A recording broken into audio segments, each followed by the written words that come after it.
quem não conhece o GPM, que é o Gestão para Médicos, né?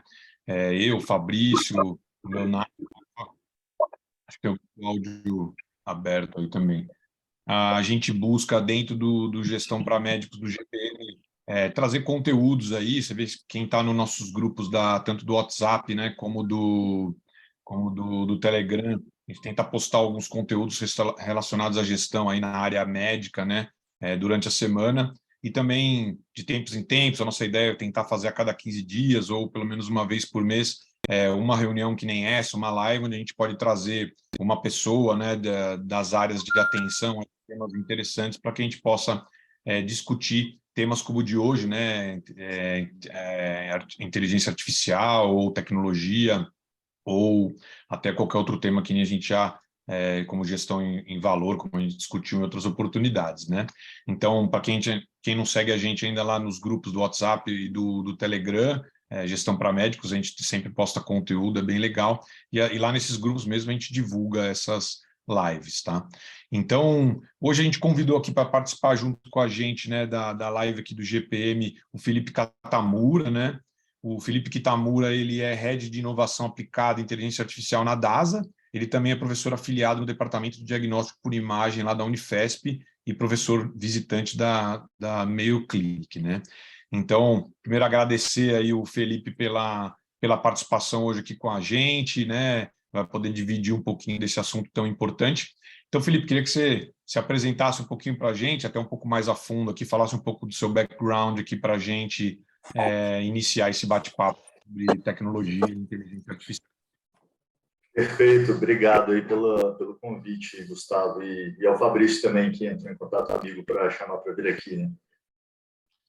Bacana, eu não conhecia esse grupo de vocês aqui, legal estar participando aqui nesse momento. Eu sou médico de formação, né? Cheguei a começar a residência de oftalmologia, mas não foi exatamente o que eu gostei de fazer. Acabei fazendo radiologia. Na radiologia eu me encontrei e aí, em seguida, comecei a estudar inteligência artificial. Eu já tinha um gosto por tecnologia antes, gostava de programar, de automatizar processos, né, com programação de forma geral. E eu enxerguei na inteligência artificial um potencial grande para a gente na medicina. E por isso acabei focando nisso. Foram surgindo oportunidades de trabalho nessa área que eu não imaginava que existiriam, para ser bem sincero, né? Eu estava seguindo minha carreira como radiologista feliz. E aí o que eu pensei em dado momento foi: poxa, acho que vale a pena fazer essa transição de carreira. Se der errado, eu volto a ser radiologista e estou super feliz. Certo. Que legal, né? É uma área bem nova, né, dentro da medicina. Acho que quando, pelo menos eu fiz a graduação médica, era algo que nem se falava na época, né? Essa questão de inteligência artificial ou de algo, né, mais tecnológico dentro da medicina, né? O que tinha de mais tecnológico na época era a parte de imagem mesmo, né? De ressonância, né? De tomografia, coisas novas que surgiam nessa área. Então, acho que é uma área bem recente, acho que você foi trilhando o caminho, isso é bem legal, né, Felipe, dessa oportunidade de surgirem até dentro da área médica essas carreiras, essas oportunidades que vão dando novos caminhos para as pessoas também irem se encontrando e se achando, né? Acho que o Fabrício entrou agora aí também. E aí, Fabrício, tudo bem? Tudo Felipe bem, já está com a Ali? gente, já apresentei o grupo do GPM, falei para o pessoal seguir a gente lá no WhatsApp e no Telegram, e já apresentei o Filipão aqui também, ele falou um pouquinho do background dele, eu ia iniciar aqui o bate-papo, aqui as perguntas também. Show de bola. Vocês estão me ouvindo bem aí? Tá bem, não, tá tranquilo. Tá bem? Não, eu estava aqui, cara, tive uma intercorrência aqui médica, meu filho abaixou um pouquinho a saturação, mas já está tudo ótimo aqui, eu já posso estar com vocês aqui para esse bate-papo aí com o Felipe. Obrigado, viu, Filipão? Obrigado por participar aí do nosso grupo, cara. Obrigado a você pelo convite aí, cara. Mas, cara, vai ver seu filho aí, cara. Não, já está tudo bem. Agora já ele fez o aerolinho, o corticóide, agora tem que esperar lá fazer o efeito. Tá tudo boa. certinho. Eu acho que a gente separou aqui algumas perguntas, assim, como que a gente funciona, né, normalmente? A gente faz algumas perguntas aqui, isso é muito em forma de bate-papo, e no final a gente abre para o pessoal do GPM, eventualmente que queira fazer alguma pergunta aqui, para eles também colocarem aí no jogo quais as dúvidas, né? Arli, você quer começar aí com a primeira pergunta? Boa, já vou começar a apertar o Felipe aqui, então. Ô, Filipão, eu e o Fabrício, a gente gosta bastante dessa área de tecnologia, né? E a gente costuma ler alguns artigos nessa área, a gente troca bastante artigo né, nesse assunto, que é um assunto que interessa bastante, né? E aí, dentro desses artigos, o que a gente vê, né, é que se fala bastante de grandes investimentos, né, que vêm sendo feitos nessa área de inteligência artificial e até mesmo de tecnologia, né, na área da saúde, e não só nisso, mas em diversas áreas, né? A inteligência artificial hoje acho que está espraiada aí em todos os setores aí da economia, e a medicina, a saúde não é diferente, né? E aí fica uma pergunta, uma coisa que eu sempre discuto com o Fabrício, né? É que a gente vê muitas evoluções em outros setores, mas na área médica a gente... Opa, acho que tem alguém com áudio aberto. E a gente vê que nos outros setores essa parte de inteligência artificial e tecnologia evoluiu muito, inclusive com resultados práticos importantes, e na área da saúde a gente vê ainda engatinhando, né? E a gente queria saber de você qual que você acha que são os motivos pelo qual essa questão da inteligência artificial e da própria tecnologia como um todo na área da saúde, na área médica, ainda não decolou, né? Ainda não, do ponto de vista prático, eu digo, né? De surgir algo que o médico sinta ali na ponta realmente uma mudança. Perfeito, Gustavo. É curioso você ter feito essa pergunta, porque assim, a gente não combinou as perguntas, né? Mas você já foi direto ao ponto que foi o ponto central da minha tese de doutorado, né? Inteligência artificial em radiologia especificamente, mas eu acho que isso se replica para a medicina e para a saúde de forma geral, né? Não só medicina. A resposta curta para essa pergunta, na minha opinião, o porquê isso não evoluiu tão rápido, né, na saúde, na inteligência artificial. Para mim, são algumas barreiras, digamos assim. E não necessariamente, barreira traduz uma conotação negativa, né? Acho que não necessariamente é por um motivo negativo, tá? Mas são barreiras técnicas, barreiras culturais, barreiras regulamentares, né, éticas, dentro do mesmo escopo. Eu dividiria principalmente nesses três grandes grupos, né? Técnica, porque, apesar do nome inteligência artificial sugerir algo superior e algo que só consegue resolver as coisas, na verdade é muito longe disso, né? Então, eu acho que existe essa discrepância entre a expectativa e o que a técnica de fato entrega. Acho que ela até vai chegar lá um dia, e a gente está caminhando para isso. Mas, hoje, modelos robustos, generalizáveis, né? São modelos que você treina com dados de uma instituição e funcionam em dados de outra instituição. Isso ainda é difícil a gente achar no mercado, né? Não é tão comum. E conseguir construir esses modelos robustos, generalizáveis, é tecnicamente um desafio. É muito fácil você criar um modelo de inteligência artificial. Você vai no Google, baixa uma rede neural, aprende Python, PyTorch, pega um dataset e cria um modelo. Isso é super fácil fazer. Agora, conseguir fazer um modelo que funcione super bem é bem difícil. Isso entra na questão técnica. Existem outros pontos na questão técnica, mas eu diria que a generalização é a principal delas, deixando aqui como uma semente para a gente continuar a discussão depois. Existe também a questão do data drift, que é o modelo, por mais que você consiga fazer com que ele generalize, ele pode perder performance ao longo do tempo, porque a distribuição do seu dado muda ao longo do tempo. Isso tudo no ponto de vista técnico. No ponto de vista cultural, é outra barreira muito grande, que não é restrita apenas... Eu acho que tudo que é novo na área da saúde, a gente tem um receio de implementar de forma precoce. Isso também não é só para IA, é para remédio, é para qualquer outra coisa. A gente geralmente é mais cauteloso e quer evidências científicas sólidas de que é um remédio novo, uma técnica nova, um aparelho novo, um método diagnóstico novo, que aquilo funciona de fato e que aquilo vai ajudar os meus pacientes, né? Antes de eu começar a indicar em escala para todos os meus pacientes. Existe o receio de perder emprego, aconteceu muito na radiologia. Era 5 anos atrás. A gente ainda vai chegar num ponto que os pacientes vão começar a ficar cada vez mais cientes disso, e eu acho que vai ter uma questão cultural relacionada aos pacientes também, não só de nós médicos, né? E existe a questão regulatória. Eu posso criar um algoritmo e sair vendendo para outras pessoas usarem, sem que eu aplique para a Anvisa e consiga aprovação da Anvisa para isso. E se eu quiser vender na Europa, eu preciso do CE Mark. Se eu quiser vender nos Estados Unidos, eu preciso do FDA. E é uma papelada, uma burocracia gigantesca. Então, mas, mais uma vez, apesar de eu ter dito barreiras, e eu ter falado que são burocracias, são coisas extremamente necessárias.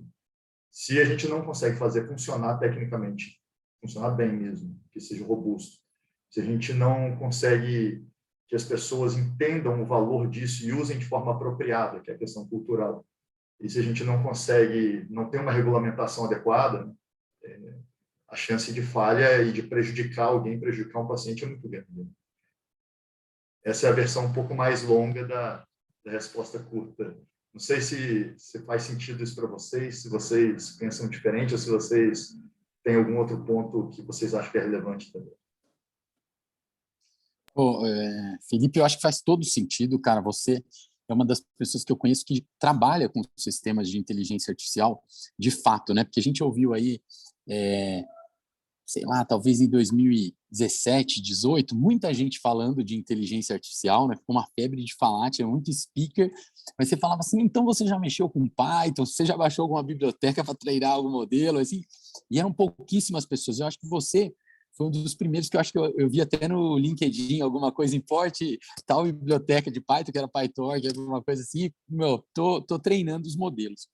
Mas, cara, eu tinha até uma outra pergunta aqui, mas eu vou pedir para você, em palavras simples, para leigos, falar como que você treina um modelo, cara, que é uma coisa que não estava nem no nosso script, mas bem básico mesmo. Como que você pega uma base, validação, treino, como que é essa... Eu acho que para explicar para algumas pessoas que estão ouvindo aqui, que participam do nosso grupo, que isso é possível fazer, né? E se você pode explicar um pouco para a gente qual que é o trajeto de um treinamento de... né? Vamos pensar em numa machine learning tipo supervisionada, que seria a... Mas como que é feito isso?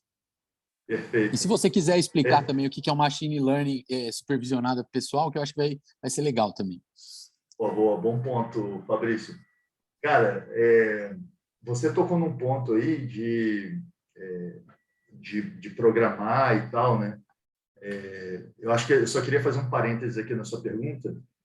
Eu, particularmente, acho muito bacana, eu gosto, acho legal, né? Colocar a mão em código e criar as coisas, mas eu acho que a gente, como profissional de saúde, não precisa ter esse tipo de conhecimento para a gente usar essas ferramentas no nosso dia a dia, né?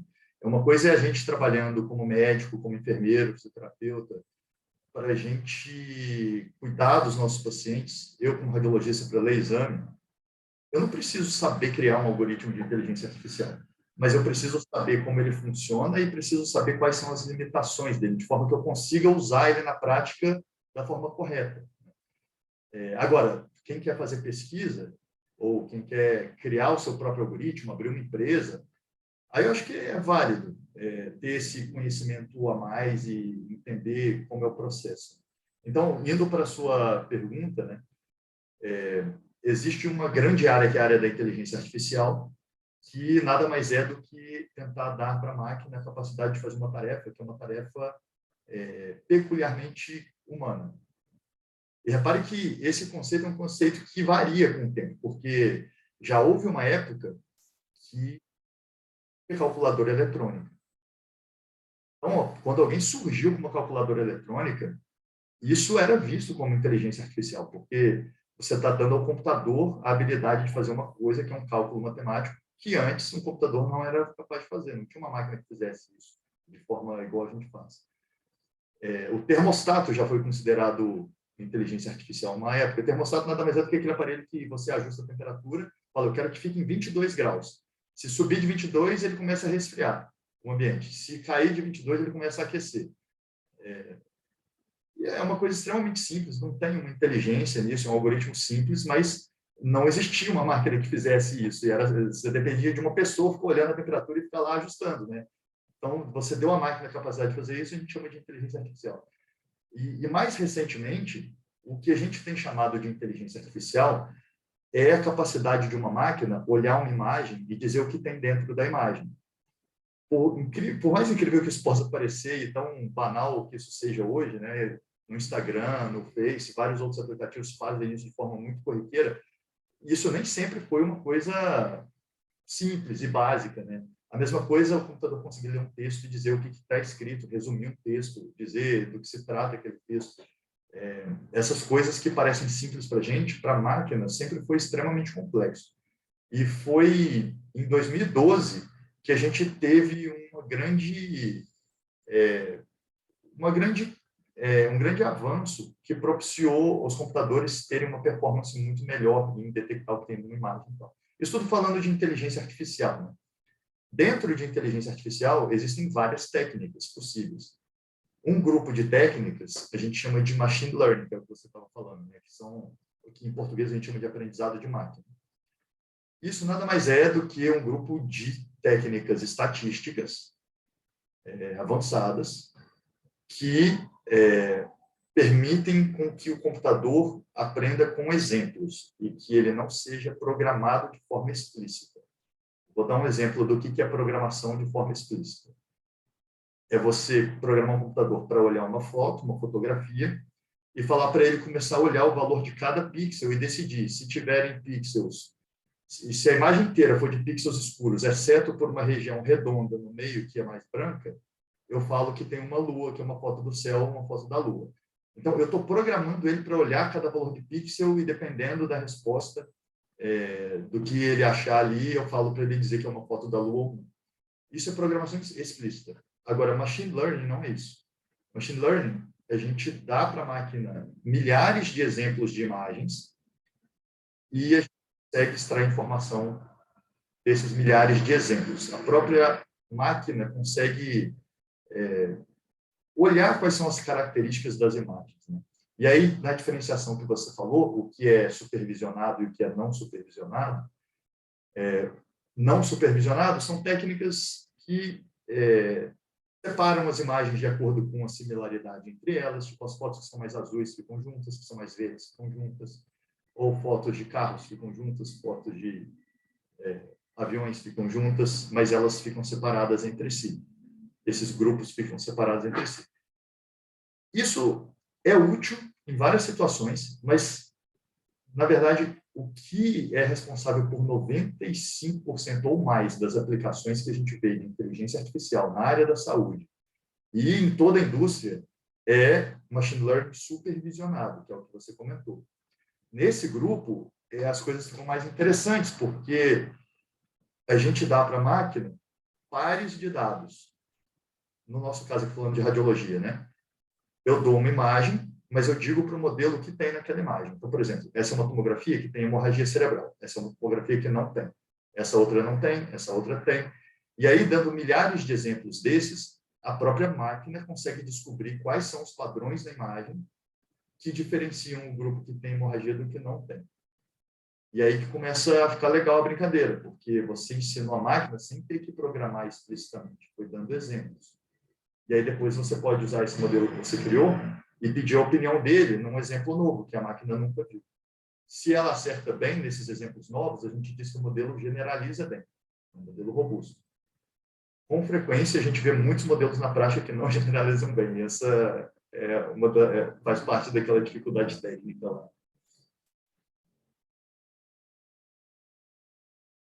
Sabe que a gente... desculpa, Arley. Pode ir lá, pode ir lá. Não, pode falar. Não, eu quis aqui que o Felipe desse alguns exemplos, porque às vezes a gente pensa que isso está muito longe, né? E é possível. Hoje o Google tem um link que depois eu vou deixar aqui para vocês na descrição do vídeo no YouTube, que você consegue fazer treinamentos bem rapidamente, assim, usando pequenas bases de dados. É um sistema que a gente chama de super alto nível de linguagem, ou seja, praticamente low code, não tem nem linguagem, você não precisa digitar nenhuma linha de código, e você coloca lá, ó, coloque nesse bloquinho todas as pessoas com máscara, e coloque nesse outro todas as pessoas sem máscara. Aí você aparece na frente da tela, ele detecta lá se você está com máscara ou sem máscara. Parece até uma coisa, poxa, é muito legal a primeira vez que você vê isso, mas nos celulares hoje, os celulares já reconhecem. Todo mundo que você colocar lá quem que é o Fabrício no seu celular, provavelmente ele tem um banco de dados lá e ele já sabe que sou eu, né? E eu acho que isso já existe na nossa vida muito mais do que a gente acredita. E outro detalhe que eu acho que muito legal que o Felipe trouxe, no começo, quando eu comecei a mexer com isso também, né, Felipe, que eu trabalho aqui, no meu trabalho eu também mexo com sistemas de inteligência artificial, a gente fica muito assim, fissurado, vamos programar, vamos... É legal aprender um pouco, eu acho, quando você é líder de um time, no caso do Felipe, como eu sou aqui no trabalho também, porque você vai conversar com cientistas de dados, com desenvolvedores, você muitas vezes vai ajudar ali, vai falar assim, vai colocar a parte médica, colocar um tempero médico naquilo ali que você está fazendo. Mas realmente eu acho que isso tem ficado em outro lugar. Assim. O importante é saber que existem esses sistemas e como utilizar de fato. E eles estão por aí, tem um monte, né, Felipe? Hoje, né? Aqui no trabalho, aqui no meu trabalho, a gente usa um sistema que, por exemplo, detecta 10 alterações em raio-x de tórax, detecta imagens compatíveis, né, que podem sugerir COVID, outras que podem sugerir AVC, isso aí já está bem estabelecido. Eu queria saber uma outra coisa, antes do Ali perguntar. Em relação, saindo um pouco do campo da imagem, né? A gente viu aí o AlphaGo ganhando, né, um jogo super difícil de um craque aí desse jogo, né? Um jogo até mais difícil que o xadrez. A gente também viu o Kasparov perdendo do Deep Blue faz tempo já, né? Você acha que existe uma possibilidade de alguma forma, uma grande parte do trabalho médico ser substituída por esses sistemas de inteligência artificial? A pergunta é extremamente polêmica, né? E a resposta que eu tinha para ela é não e ponto, por um bom tempo. Eu acho que, na verdade, as coisas são mais no meio do caminho. Muito mais para o lado do não e ponto do que para o lado do sim, com certeza, em tudo. Né? Mas eu acho que é algo no meio do caminho. E a gente teve muito esse receio na radiologia, né, pelo fato de ser uma especialidade que lida muito com dar diagnósticos baseados em imagem, né? Mas eu acho que isso, na verdade, é algo que a gente pode pensar para qualquer tipo de profissão, né? Tem um professor lá de Stanford que eu sigo, eu gosto muito da forma como ele coloca as coisas, um professor de ciência da computação, chama Andrew Ng. Ele tem até vários cursos muito bons. Ele falou uma coisa que eu achei que fez bastante sentido, que é os algoritmos de inteligência artificial, eles fazem tarefas extremamente específicas, né? Você treina um modelo para fazer uma única tarefa, ele só sabe fazer aquela tarefa. Ele pode até fazer ela muito bem, muito rápido e muito bem, pode eventualmente acertar mais do que uma pessoa para aquela tarefa, mas ela não faz outra coisa. Por exemplo, se você treina um modelo para detectar se tem ou não tem pneumonia numa radiografia, ela só vai falar isso. Vai pegar uma imagem e falar tem pneumonia ou não tem pneumonia. Inclusive, se você der para ela uma foto de um carro, ela vai te falar que tem pneumonia ou que não tem pneumonia. Ela não vai conseguir falar, tá errado, você não me deu uma foto de uma radiografia. Esses modelos, eles não têm capacidade de falar isso. A gente chama isso de inteligência artificial restrita. O que o Andrew Ng fala algumas profissões são feitas de múltiplas tarefas. Algumas são automatizáveis por inteligência artificial, outras não. Outras profissões são feitas de menos tarefas, que podem ou não ser automatizáveis também por inteligência artificial. Então, as profissões de maior risco de substituição pela inteligência artificial são aquelas que têm uma quantidade muito pequena de tarefas, ou até uma tarefa única, e que essa tarefa é automatizável por IA. Essa é uma profissão que tem risco grande de ser substituída. Mas não é o que acontece na maioria das profissões. Na maioria das profissões, as pessoas desempenham múltiplas tarefas e várias delas são coisas que a inteligência artificial não é capaz de fazer hoje.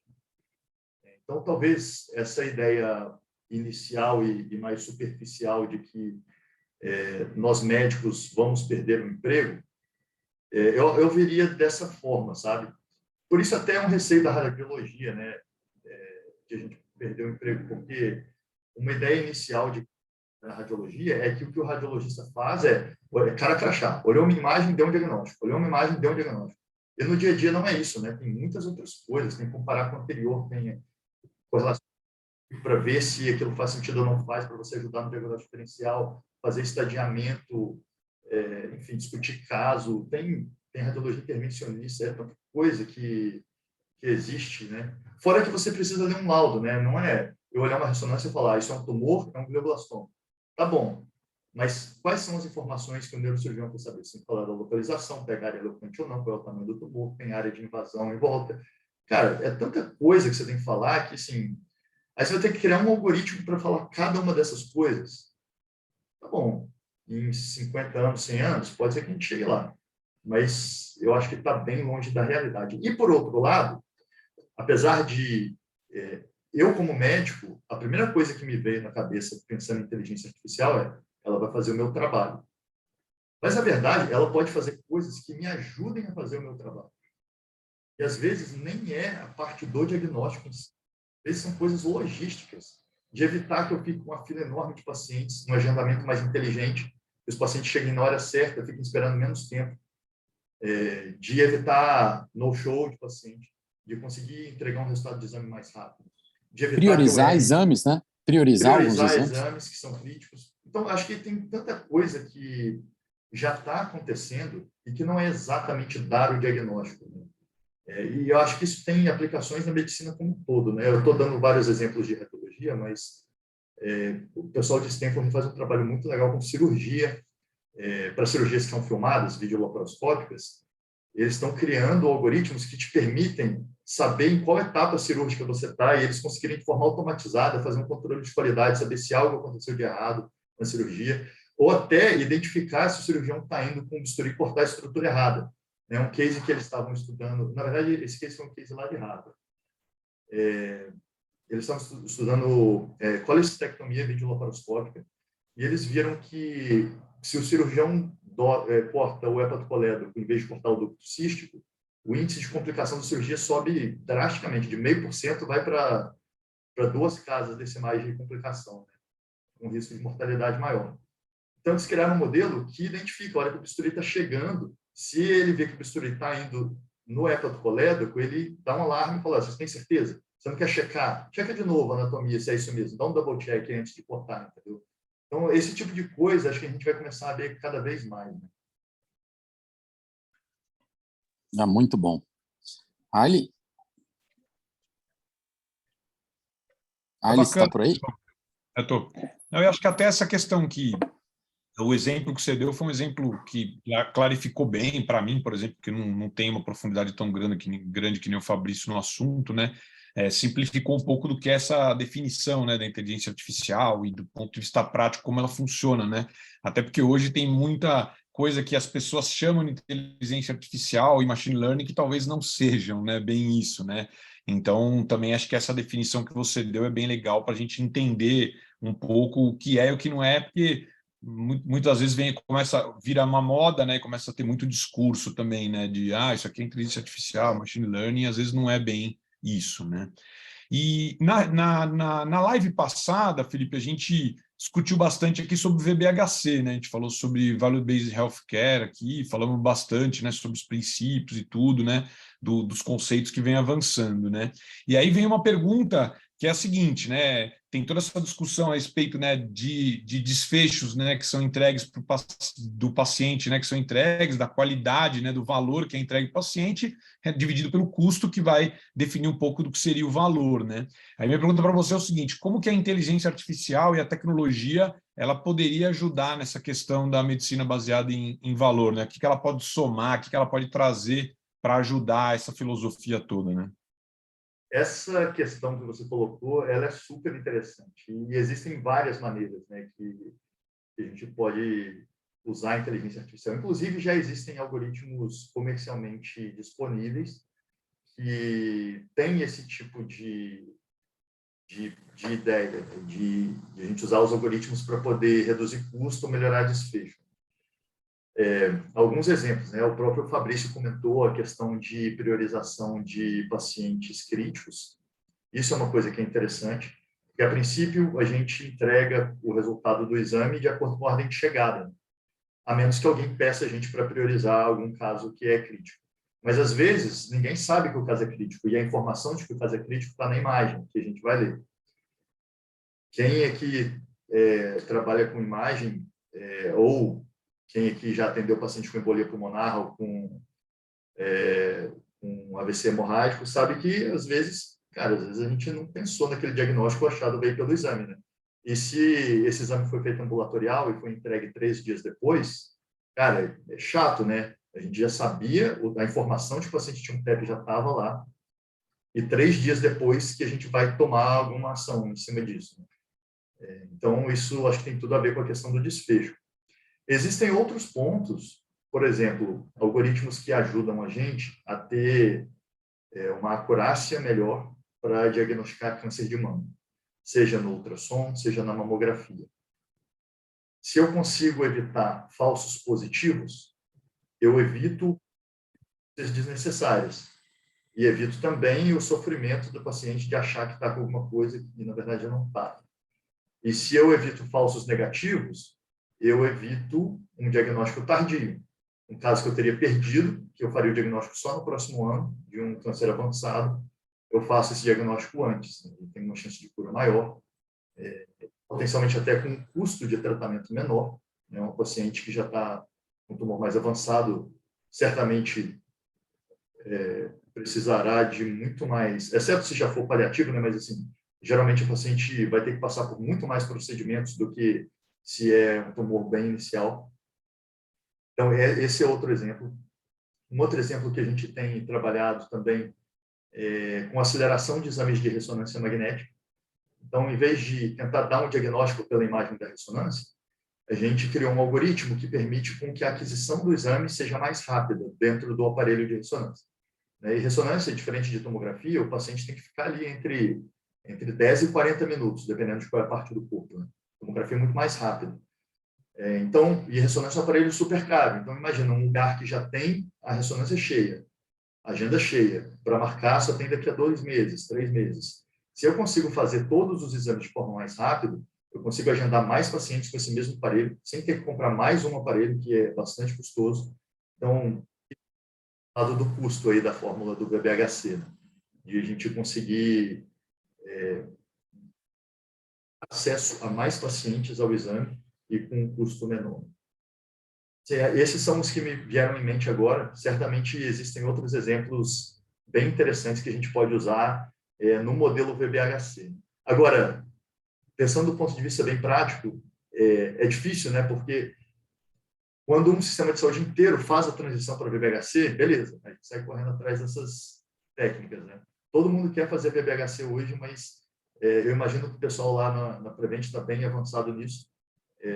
Mas essa transição é muito difícil, né? Porque você parte da premissa de que não é quanto mais exames melhor, quanto mais cirurgia melhor, mais procedimento melhor, mas sim a indicação pertinente, né?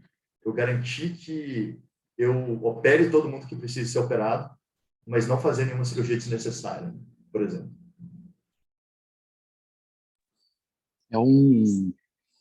É assim, né, Felipe? Quando a gente começa a falar, nós, radiologistas, né, a gente fica muito inclinado a trazer isso para o nosso dia a dia, né, na rádio, mas tem, como o pessoal, os empreendedores, né, mais novos, aí chamam um termo que eles usam muito, da low hanging fruit, né, a fruta que está mais baixa no pé, às vezes, aquela que você pode pegar e saborear mais facilmente, ela pode ser outra utilização da inteligência artificial, como isso que você está falando, né?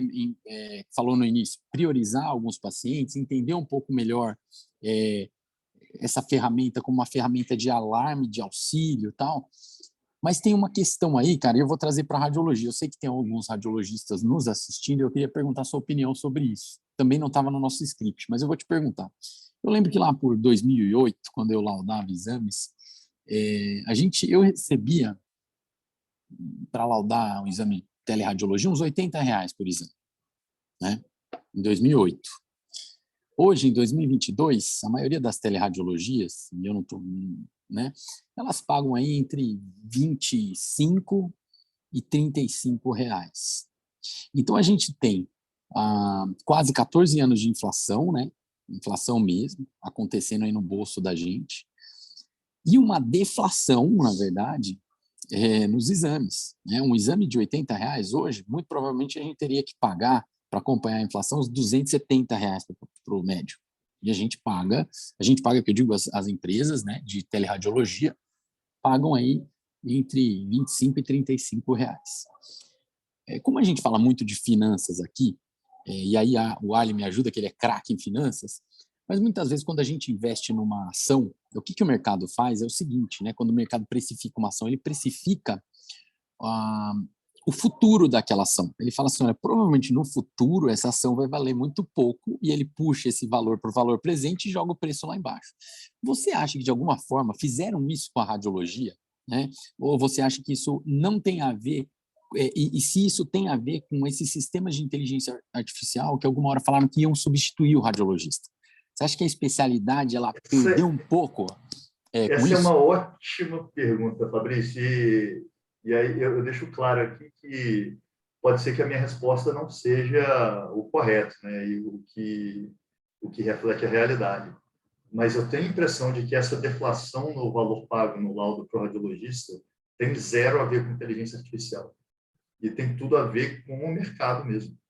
Até porque, antes de a gente começar a falar de inteligência artificial, esse movimento já vinha acontecendo, né? O que eu vejo que aconteceu foi um desinteresse pela especialidade, por quem está prestando residência. Houve uma redução no interesse em alguns locais. O que eu acho também que não é justificado, porque acho que vai demorar para a inteligência artificial ter um impacto a ponto de ter uma dinâmica de mercado sendo tão mudada assim, né, pela inteligência artificial, né? Mas eu acho que tem várias outras coisas acontecendo que ditam o mercado. Eu não sei se você concorda com isso ou quem é radiologista concorda, mas essa é uma impressão que eu tenho, sabe?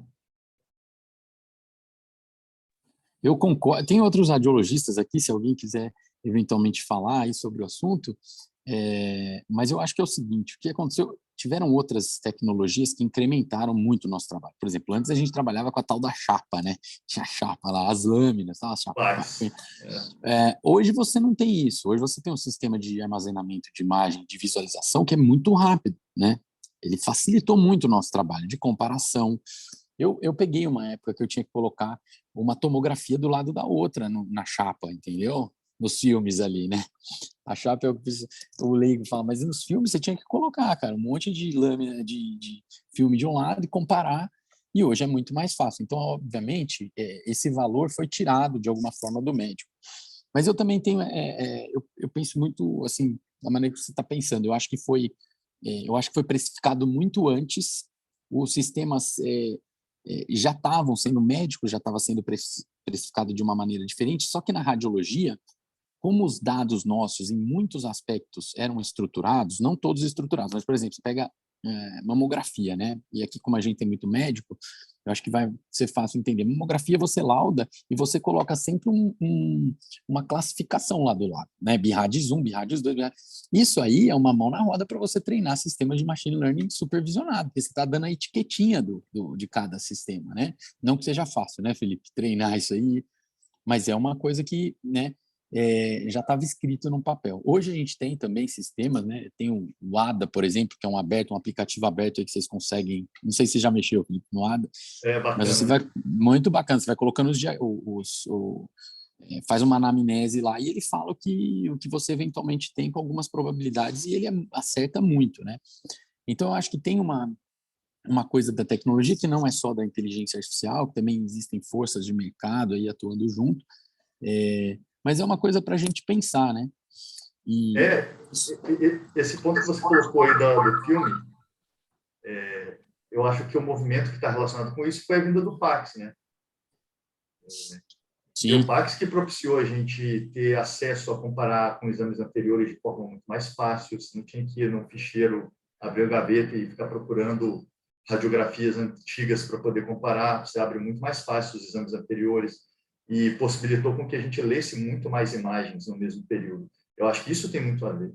E é curioso você ter comentado isso, porque eu fui numa RSNA em 2016, quando as pessoas começaram a falar de inteligência artificial. A RSNA é o maior congresso de radiologia do mundo. E um dos caras que foi um dos pioneiros do Pax, que é o Paul Cheng, hoje ele está lá na Universidade de Chicago. Na época, ele falou que ele foi, assim, colocaram ele na fogueira, assim, como sendo o radiologista que acabou com a profissão. Porque justamente por isso, né? O Pax propiciou com que a gente olhasse muito mais imagens no período. Isso, quando passa a ser tecnologicamente possível, o mercado faz esse movimento, como você falou. Na verdade, a gente aumentou muito a produtividade, né?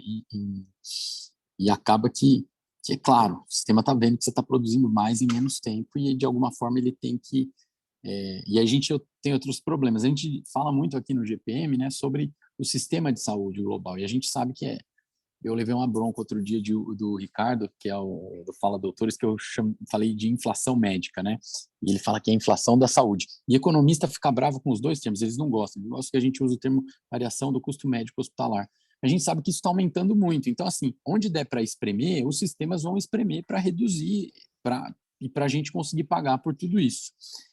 Tem uma pergunta aqui que um amigo nosso aqui fez, o César Simonari fez no chat. Ele falou assim, pensando na inteligência artificial, e perguntou, né, como uma Fórmula 1, para o médico, em geral, você consideraria que é melhor ele investir em ser piloto, o engenheiro ou o gerente da equipe?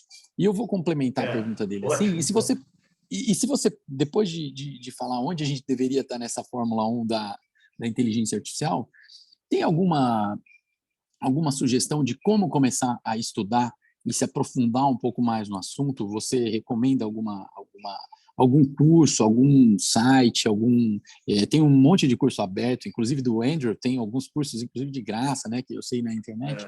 O que você recomendaria para a gente? Além do seu curso, né? Está no ar ainda o curso de vocês lá do DASA? Ele está no ar ainda, junto com a ArtMed, né? Esse é um curso muito legal. Português, tem uma versão para médicos e gestores, né, que é o lado do piloto e do gerente de equipe ali, né, que o César comentou, e tem um outro que é para quem programa, quem quer colocar a mão na massa e escrever código e criar algoritmos, né, então são duas versões, que seria para o engenheiro ali que o César falou. Mas tem vários outros cursos além do nosso. Eu gosto muito desses cursos desse professor lá de Stanford, que é o Andrew Ng. Inclusive tem um que chama AI for Everyone, que é um curso que não é técnico. Ele tenta mostrar o que é a inteligência artificial, como funciona, para que serve, mas principalmente para que não serve, o que não dá para usar a inteligência artificial para resolver. Dá vários exemplos em várias áreas, inclusive na área da saúde. Então, esse é um curso que eu acho bem bacana, assim, sabe, para ter uma visão geral, né?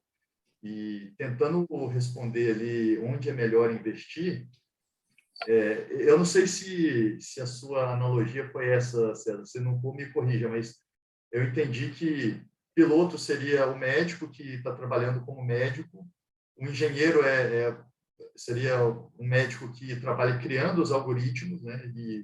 E o gerente seria um médico gestor, né? Eu acho que tem espaço para todo mundo. Eu acho que é muito mais uma questão de onde a gente se identifica. Eu não acho que a inteligência artificial vai acabar com alguma dessas áreas. Mas o fato é que surgiu uma oportunidade muito grande, tanto na gestão, para usar essas ferramentas, que são ferramentas novas, que vão estar cada vez mais presentes e mais validadas. A gente só vai ver crescer o número de ferramentas validadas e prontas para uso clínico ao longo dos próximos anos. Então, para o gestor é ótimo. Para nós, como médicos, que cuidamos dos pacientes, atuamos como médicos, como profissionais de saúde, eu acho que a gente precisa entender como a tecnologia funciona para a gente poder usar da melhor forma. Da mesma forma que a gente aprendeu como funciona o estetoscópio, qual é a forma certa de usar, que é como a gente aprendeu como usa um transdutor de ultrassom, como a gente aprendeu a, sei lá, qualquer outra ferramenta que a gente usa na nossa prática diária, né?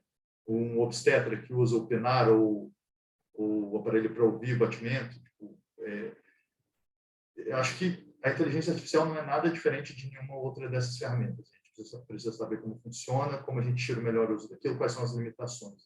Então, acho que tem espaço para todo mundo. Acho que tem uma posição mais estratégica para a gente estar. Assim, né? Acho que depende muito do que a gente quer mesmo. Fazendo até complementando, se eu não me engano, esse curso do Andrew Ng, ele está no Coursera, né? Chama Isso. Coursera, né? E dá para você assistir como ouvinte, se eu não me engano, e é gratuito, não paga nada. Free. E é bem legal. Se você quiser certificado, que você paga, né? Se você não quiser certificado, você consegue fazer sem pagar. E o cara é muito didático, é muito legal, né? Demais. Quem quiser entrar no código mesmo, na matemática do negócio, ele tem outros cursos que são bem mais técnicos também, né? Mas esse acho que é o que eu recomendaria como curso inicial para dar uma situada no cenário, né, da inteligência artificial. Agora o Arley, eu vou passar a bola para você perguntar e vou fazer uma correção em você, viu, Felipe? O Arley é ortopedista, ele não aprendeu ainda a usar o estetoscópio. Só para fazer uma correção aqui. A gente tem essa dificuldade, né? O meu eu aposentei, eu não sei nem onde ele está mais, Fabio. Os caras me perguntaram, eu falei, vixe, esse aí eu já não vejo há um bom tempo. Mas você sabe usar outras ferramentas que outros médicos não sabem, tipo serrote, outras coisas assim. Exato, furadeira, né? Aquela furadeira que o pessoal usa em casa para quadro, a gente usa no centro. Serra Gigli, né? Tem umas coisas assim. Tem uns instrumentais diferentes aí, Filipão, que a gente trabalha, né? E aí uma questão que eu ia abordar agora, Felipe, é a seguinte, né? Até o Fabrício estava falando na questão do aumento da produtividade, né?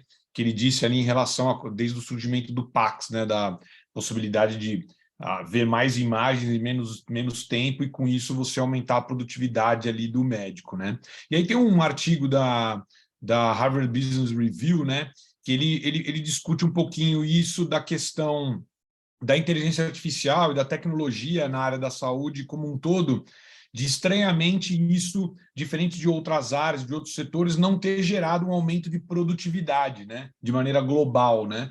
Então, por exemplo, no caso específico que o Fabrício falou, isso aconteceu, mas de maneira global, as outras tecnologias que surgiram, ou que vêm surgindo, mesmo, né, programas, parte de inteligência artificial, não geraram aumento de produtividade. Ele até colocava uma tabela comparando os setores e mostrando que isso não tinha acontecido. E por que você acha que isso ainda não aconteceu, né? Visto que em vários outros setores, muitas vezes essa tecnologia ela disruptou o setor, né? Que nem você pega, sei lá, o Waze na questão do trânsito, né? Que acabou com aquela questão das listas que a gente usava lá atrás, né?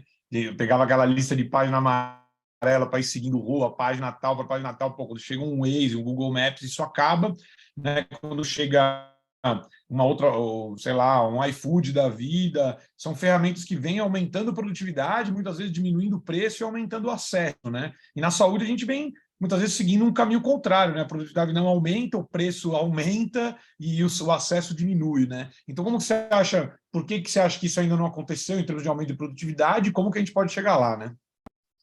Ótimo ponto, Gustavo. Talvez eu tenha um viés do que eu vejo na minha prática, né? Mas eu acho que existe uma semelhança com muito do que acontece na saúde de forma geral no mundo. Para a gente ganhar tempo, a gente tem que olhar o nosso processo como um todo e tentar ver quais etapas a gente conseguiria encurtar tempo com a inteligência artificial. Nem sempre isso é possível. Esse é o primeiro ponto. Nem sempre é possível. Para vários tipos de exames, eu não consigo fazer um radiologista laudar mais rápido. Aliás, assim, um parêntese, né? A aquisição dos exames a gente conseguiu fazer mais rápido. Então, é uma das etapas na cadeia, né? Desde a hora que a gente pede o exame, faz o agendamento, o paciente vai, faz o exame, fica dentro da máquina, faz o exame, depois o radiologista lê a imagem, escreve o laudo e entrega o resultado. Né? Falando só da etapa de o radiologista olhar a imagem e fazer o laudo, nisso a gente ainda tem oportunidades enormes e a gente ainda não conseguiu ganhar tempo. Na parte da aquisição do exame, a gente já consegue adquirir exames de ressonância num tempo bem mais curto. Então, na parte do laudo, a gente precisa ver qual é o fluxo de trabalho de cada local. E isso que talvez seja a grande dificuldade, né? Porque dá para eu pegar um mesmo algoritmo e achar que eu vou usar ele em todos os hospitais, em todos os lugares, da mesma forma. Porque cada hospital tem um fluxo de trabalho diferente. E aí pode ser que em alguns funcionem e em outros não funcionem tão bem. Né? Acho que esse é um ponto. Outra questão. Existem exames que o radiologista precisa olhar muitas coisas no exame. Então, um exemplo prático lá, o exemplo que eu dei da pneumonia na radiografia de tórax. Não adianta eu ter um algoritmo que me diz se tem ou não tem pneumonia, porque a hora que cair essa radiografia para eu laudar, eu vou ter que olhar a radiografia inteira da forma que eu sempre olhei, porque eu vou ter que olhar se tem escoliose, se tem cardiomegalia, se tem derrame pleural, se tem nódulo, se tem fratura de costela, vou ter que olhar tudo, não só se tem consolidação no exame. Então, o fato de aparecer junto com a radiografia, tem pneumonia, não tem pneumonia, não vai mudar o tempo que eu demoro para fazer o meu laudo, que vai para eu olhar a imagem inteira e escrever o texto. Agora, tem outras situações que já conseguiram demonstrar um ganho de tempo. Por exemplo, exame de radiografia de idade óssea é um exame que é uma tarefa única. Você está olhando para identificar um padrão de crescimento ósseo para dizer qual é a idade.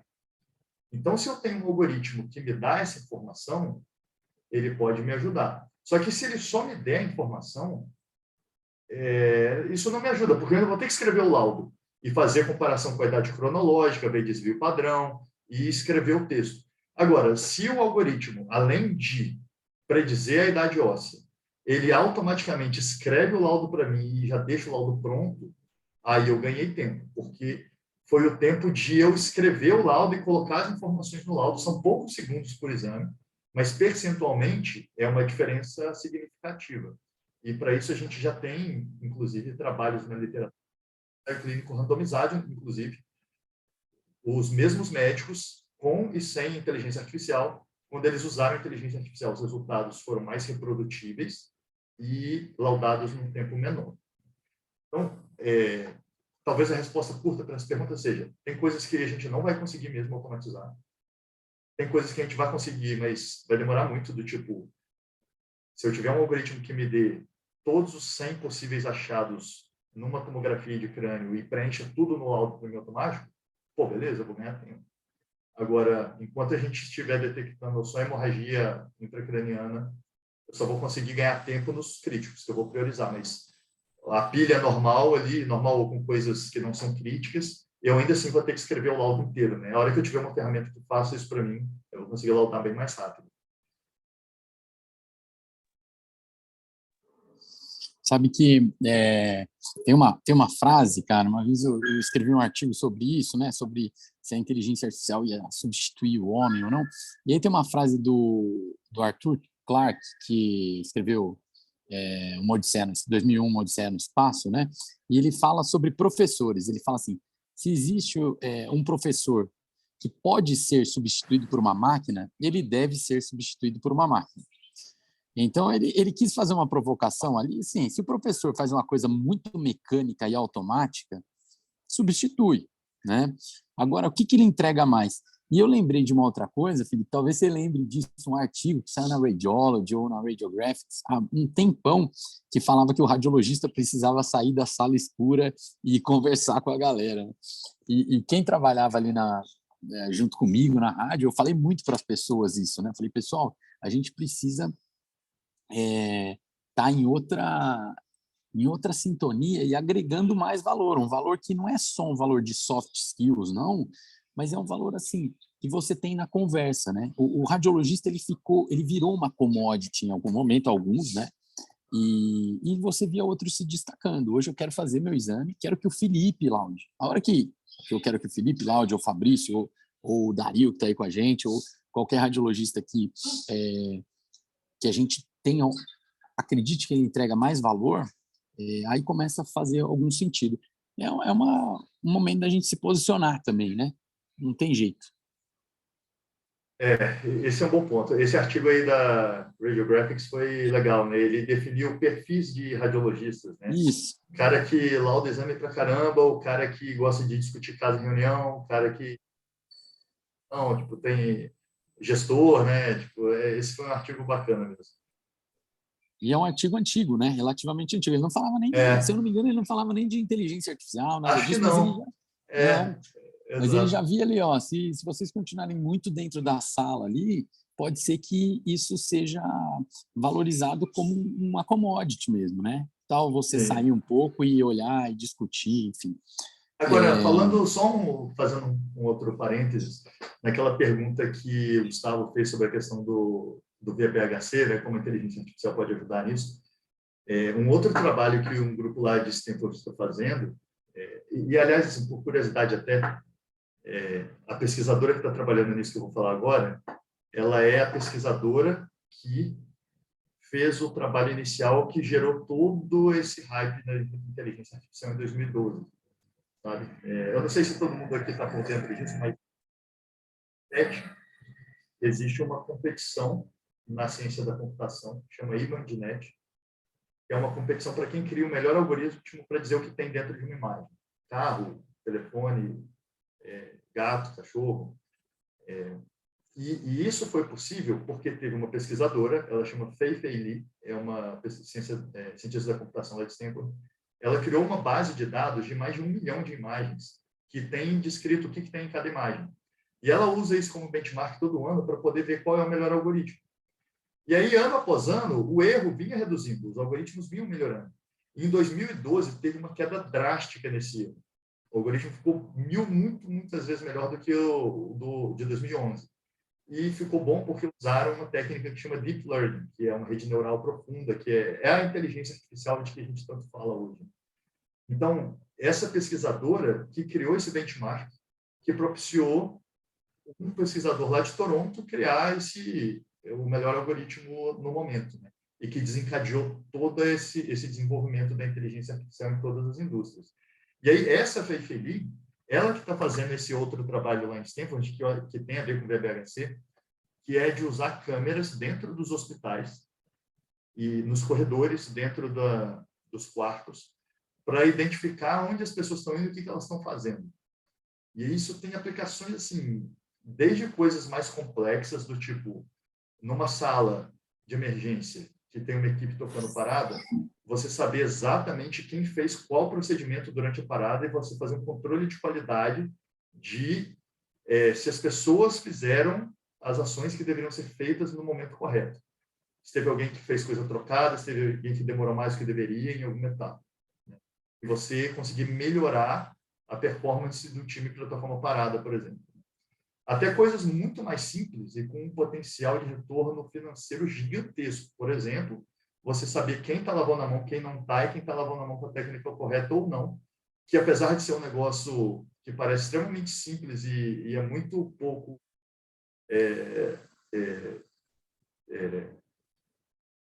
que a gente enxerga de uma forma diminuída, assim, com pouca importância, mas que já tem aquele trabalho lá do alemão lá em 1800, mostrando na maternidade lá que o lado da maternidade que ele fez todo mundo lavar a mão toda hora, a taxa de infecção hospitalar foi muito menor, né? Inclusive, esse estudo foi replicado recentemente nos Estados Unidos, nos últimos 10 anos. Replicaram o estudo de novo e aconteceu exatamente a mesma coisa. O uso de antibiótico de amplo espectro em UTI caiu drasticamente, o custo caiu drasticamente, o tempo de internação caiu drasticamente, simplesmente pelo fato de fazer todo mundo lavar a mão várias vezes. Né? Então, já. Esse algoritmo tem a ver com isso, né? Ele pode ajudar a gente nesse ponto também. Felipe, mas um dado interessante, né, é que a gente está falando da linha final ali, né, da inteligência artificial, né? A gente está falando ali dos modelos, de como isso atua, né? Mas às vezes a gente esquece também que quem desenha esses modelos são seres humanos, né? Médicos ou não médicos, cientistas de dados, o que for, ou seja, tem uma mão humana sempre aí dentro dessa questão da inteligência artificial, e muitas vezes também os dados que são utilizados, né, para que a inteligência artificial faça análise ou a gente consiga responder, né, dar resposta para essas perguntas, depende de médicos e pessoas lá na ponta imputando os dados. Aí minha pergunta é como que, por exemplo, aí na DASA vocês trabalham para convencer primeiro as pessoas da ponta a imputar os dados de uma maneira correta, de uma maneira qualificada, até porque se você fizer uma análise em cima de dados incorretos, aquele modelo com certeza vai fracassar. Então, você precisa que alguém impute esses dados de maneira correta. E segundo, você também como líder, a sua equipe, como que vocês convencem essas pessoas da utilidade, né, dessas tecnologias para que justamente elas façam essa imputação desses dados, a colocação desses dados de maneira correta, né, para que você consiga convencê-las a fazer essas atividades, né? Esse ponto que você colocou é um baita desafio, viu? E a gente precisa disso, de um médico imputando os dados, quando a gente quer criar o nosso algoritmo. Ou quando você quer testar um algoritmo de uma outra empresa, que você quer usar na sua instituição. Mas aí a base para você validar um algoritmo de fora é menor, você precisa de menos casos. Mas sempre que a gente precisa de fazer esse processo, é um desafio, porque o tempo do médico é muito caro, é difícil você conseguir pagar por isso. E geralmente, na minha experiência, o que eu tenho visto os projetos que acabam andando são aqueles que têm médicos muito empolgados em querer participar da criação do algoritmo. E no final das contas, o algoritmo ele é treinado para aprender com o dado. Então, quem está dando a resposta do dado, na verdade, vai ser mimetizado pelo algoritmo. Então, de certa forma, isso foi inclusive uma motivação que a gente teve de um radiologista há um tempo no nosso time, para criar um algoritmo para segmentação de próstata na ressonância. E a grande motivação que a gente teve, que esse radiologista teve, foi, cara, eu vou anotar esse dado porque o algoritmo vai replicar o que eu faço. Então, esse algoritmo vai ser uma versão minha, vai ser um computador fazendo em escala super rápido, de forma reprodutível, do meu jeito, do jeito que eu acho que é o correto. Então, esse foi um ponto. Outro ponto que aconteceu com a gente, e que foi o caso que a gente conseguiu fazer a anotação numa escala maior, foi durante a pandemia, em que o número de exames ambulatoriais caiu drasticamente logo no início da pandemia, e cardiologista sem ter exame para laudar, e o pessoal querendo ajudar na pandemia. E isso foi uma motivação grande. A gente teve mais de 13 radiologistas, 14, 15 radiologistas fazendo anotação de tomografia de tórax, e isso propiciou a gente criar o nosso algoritmo que faz quantificação de vidro fosco e consolidação na toma. Não é um algoritmo para dar o diagnóstico, para dizer se tem ou não tem COVID, mas sim um algoritmo para dizer quantos % do volume pulmonar estão acometidos com vidro fosco ou consolidação, que tem relação com o prognóstico, né? Esse foi o algoritmo que a gente teve maior participação assim, de radiologistas em escala ajudando. Mas eu acho que isso é muito caso a caso, né?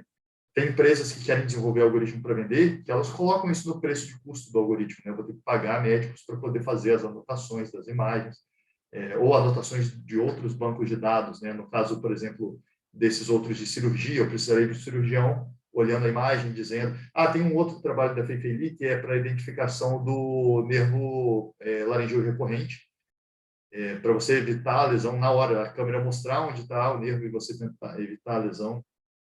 Enfim, tem muita aplicação legal, cara, na medicina como um todo, assim, sabe? Usando imagem ou não usando imagem, né? Tem as aplicações em dermato, para dizer se uma lesão cutânea é maligna ou não, se a melanoma não é. Cara, fundo de olho, em oftalmo, retinopatia diabética, retinopatia hipertensiva, até saber, eu estou na banca de qualificação agora de doutorado da Aline Lutz, que é oftalmo lá na Escola Paulista, e o trabalho dela é sobre tentar descobrir qual é a refração do olho pela foto do fundo de olho. Se você parar para pensar, essa informação está ali, porque tem uma lente na frente, que é a lente do paciente, a córnea mais cristalina. Então, enfim, tem muita aplicação que é super interessante, fora da radiologia também. O interessante, né, Felipe, é que tem muita coisa ali, né? Você falou lá no começo, né? Quando a gente trabalha com machine learning, por exemplo, a gente está trabalhando com um sistema que ele ele tangencia muito a estatística, né? Tanto que alguns algoritmos que você roda ali, algumas bibliotecas que você usa, ele coloca até a regressão logística no final, né? Ele coloca vários e coloca a regressão. Mas tem uma outra coisa, né, que eu achei interessante. Eu lembro um menino da Paulista também. Eu não sei nem se ele era médico. O que ele fez? Ele colocou várias tomografias de crânio e etiquetou, né? Ele fez a label assim: esse é homem, esse é mulher, esse é homem, esse é mulher. Não sei se você lembra desse. E que é uma coisa que a gente, como radiologista, não consegue, né? Quem é um radiologista já viu uma toma de crânio, a não ser que você olhe o cabelo ali ou faça algum tipo de reconstrução, você não sabe muito bem. E o sistema dele acertava mais que jogar uma moeda para cima, se eu não me engano. Ele acertava um pouquinho mais, né? Então, tinha alguma coisa no cérebro, ou tinha alguma coisa que a gente não vê, podia ser no osso, podia ser, sei lá, em alguma parte ali que a gente não estava vendo, né?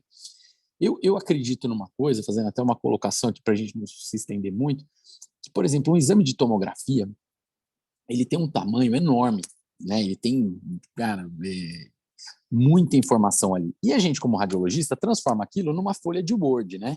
Que tem, eu não lembro exatamente quanto de tamanho tem uma folha de Word, mas a gente transforma no final um elefante num ratinho de informação. Por exemplo, a gente poderia colocar em todo exame de abdômen, colocar quanto mede a densidade das vértebras, todas. Isso, os sistemas de automatização fazem isso, né? Automação. Ou você poderia, sempre que você colocar esteatose, medir a esteatose, não, medir a radiodensidade da gordura em determinada região, que são coisas que a gente não faz porque não servem para o diagnóstico. Então, assim, esses sistemas mais automáticos, eles têm essa capacidade, né, de ver coisas que a gente normalmente não deixa meio em segunda, não coloca ali no laudo, né? Mas eu queria fazer uma pergunta para vocês. Foi só uma colocação. Eu queria fazer uma pergunta para o pessoal que está ouvindo. Depois esse vídeo eventualmente vai para o YouTube também. Cara, que oportunidade que tem para o médico que está assim, poxa, tem alguma oportunidade nessa área para eu trabalhar?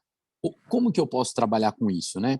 Eu e você, nós, eu acho, e mais alguns aí, médicos que a gente conhece, que no final a gente acaba, a gente teve a oportunidade de liderar times que fazem ou incorporação tecnológica ou até desenvolvem realmente sistemas de inteligência artificial, mas onde você acha que tem uma oportunidade real de trabalho para alguns médicos que estão querendo trabalhar com inteligência artificial em saúde? Esse é um ótimo ponto. Eu diria que, para trabalhar como médico mesmo, acho que a grande oportunidade é de a gente ter cada vez mais ferramentas novas, úteis, interessantes, que vão propiciar a gente fazer coisas que a gente não fazia antes, ou fazer melhor ou mais rápido. Acho que esse é um ponto que na verdade, vai ser o grande ganho assim, para a enorme maioria dos médicos. Né?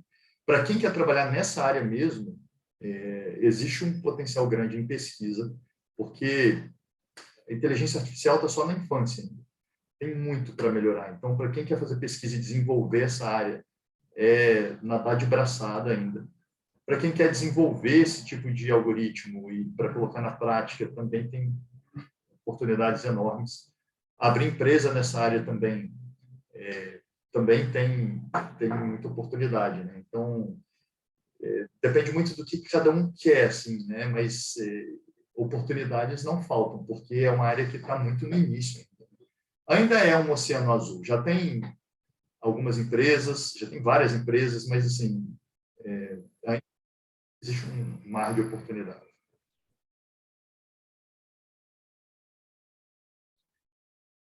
Legal, Felipe. Show.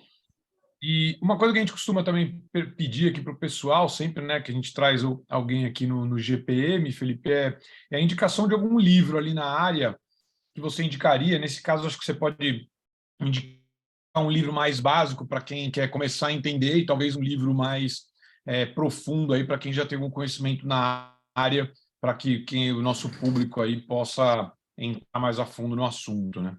O que eu vou indicar para vocês é esse daqui, ó. Eu estou buscando aqui no Google, é de um cardiologista lá de Stanford que chama Eric Topol. Ele já escreve sobre tecnologia há muito tempo e ele escreveu esse especificamente sobre essa tecnologia que chama Deep Learning, que é a inteligência artificial que a gente vê hoje. O livro dele chama Deep Medicine. livro que eu acho bem bacana. Ele fala do potencial e das limitações dessa nova inteligência artificial de 2012 para cá, na medicina como um todo, assim, na saúde como um todo, como a gente pode fazer um cuidado melhor para os pacientes, com um olhar muito centrado no paciente, sabe? Eu acho que esse é um livro bem bacana. É bacana, até o Eric Topol, eu sigo ele no Twitter, né? Por exemplo, que ele posta umas Ele coisas posta com interessantes. frequência. Na Ele época tem, da pandemia. inclusive, um grupo de e-mails que ele, com 2 alunos dele, eles fazem revisão de artigos recentes de inteligência artificial. Eles costumavam liberar uma vez por semana, não sei se ainda está com essa frequência, mas aí vem um resuminho ali do da opinião deles sobre o artigo, né? Que é diferente do resumo do artigo. Pô, Felipe, cara, agradecer você demais aqui, tá participando com a gente. Eu acho que, poxa, é muito legal quando eu sempre, quando eu comecei a trabalhar com isso, né? Eu sempre queria conversar com pessoas que colocavam a bola no chão, cara, né? Que, pô, a bola no chão e a mão na massa, que é principal, né?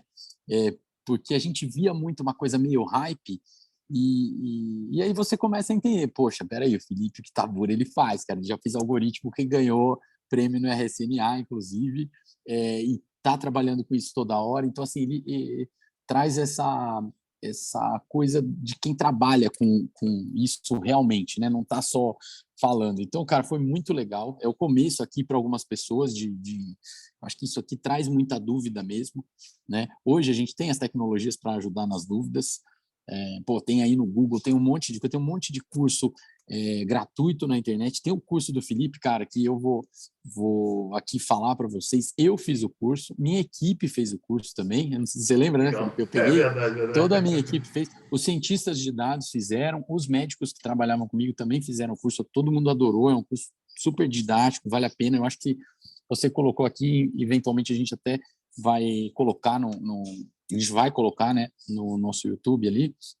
E, cara, muito obrigado, foi demais aí. Adorei a indicação do livro, porque foi me indicar, o Eric Topol tem uma biografia legal também, né? Vale a pena entender um pouquinho por que ele começou a mexer com isso e tal.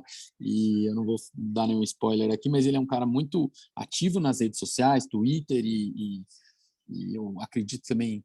No LinkedIn eu nunca vi, mas no Twitter ele é muito ativo e ele tem uma história muito legal. Esse livro é uma referência para a gente, né? Todo mundo que mexe com inteligência artificial ou mesmo com tecnologia tem o Eric Topol como alguém ali que vale a pena ler e entender, e é um cara muito lúcido e didático nas explicações. Filipão, muito obrigado, cara. Adorei conversar com você. Aprendi como sempre, aprendi muita coisa. Fabrício, você é sempre humilde, né? Muito modesto, né? Obrigado pelo convite para vir falar aqui. Esse é um assunto que eu gosto pra caramba, ainda mais conversar aqui com colegas. E, pô, sempre, toda vez que eu reúno com o Fabrício, eu também sempre aprendo de monte, né? Que você fica falando aí, mas você também é um cara que tem um time aí que executa as coisas e faz também. É difícil a gente ver times assim, né? Então, acho que tem uma troca legal aí de conhecimento e de experiências, né? Tentar fazer isso na prática. Beleza, Felipão. Pessoal, muito obrigado. A gente passou um pouquinho do horário aqui, estamos abusando do Felipe. Agora eu vou cuidar do meu filho. Eu descobri que tem uma pneumonia no raio-x que não foi vista por nenhuma inteligência artificial, mas está tudo bem. Pneumonia leve, tomar antibiótico, vai dar tudo certo. Obrigado, viu? Obrigado, Arley. Obrigado vocês. Obrigado, Filipão, aí pela presença aí. Desculpa o leve atraso aí. E por Fabrigou ainda tem chão, ainda tem uma pneumonia para tratar. Tem chão. Melhoras aí, seu filho. Obrigado. Valeu, Obrigado, pessoal. pessoal. Obrigado, Fabrício. Valeu, Filipão. Obrigado. Tchau, obrigado, obrigado, Fabrício. Valeu. Gustavo, legal. Boa noite. Abraço, valeu. Marquinhos. Valeu, obrigado, pessoal. Valeu, meu amigo.